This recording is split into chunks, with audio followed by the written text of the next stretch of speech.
In today's video, I'm going to teach you how to create Trello template from board. Turning an existing board into a template is perfect when you've dialed in a repeatable process, like onboarding, sprints, or content planning, and you want anyone to spin up a clean copy in seconds without touching the original. With your board open, look to the top right corner of the header. You'll see a three-dot icon, sometimes labeled as More Options.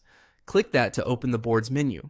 This menu holds settings and actions specific to your current board, and it's the quickest way to reach template controls without digging through separate settings pages. In the menu that appears, choose Make Template. This option converts the current board into a reusable blueprint. The structure, your lists, cards, labels, checklists, due dates, and card descriptions will be preserved, so new boards created from it start with the same setup. Think of it as locking in your best practice workflow ready for reuse by you or your teammates, so everyone begins from a consistent, proven foundation. Trello will ask you to confirm. Click. Make template again to finalize. After this confirmation, your board switches into template mode. You'll notice a template badge near the board title, and people who can access the template will see an option to create a new board from it. Each new board is its own independent copy, so changes in a copy won't affect the template, and vice versa, which keeps your process consistent while allowing flexibility for individual projects. You can keep improving the template over time. Updates affect only future copies, so ongoing projects aren't disrupted.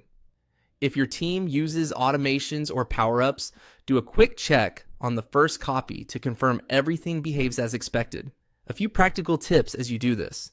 It's wise to remove or generalize anything sensitive before converting a board, and to keep only the cards and lists that truly belong in every future copy. Clear names for lists and labels go a long way in helping others use the template correctly. A short description at the top of the board can explain when to use the template and any conventions to follow. If the template will be shared widely, make sure its visibility matches your sharing needs within your workspace. That's it. By opening the three-dot menu, selecting Make Template, and confirming, you've turned your working board into a dependable starting point for future work. Now, whenever a new project kicks off, you or your team can create a fresh board from this template and get moving immediately with fewer setup mistakes and a lot more consistency.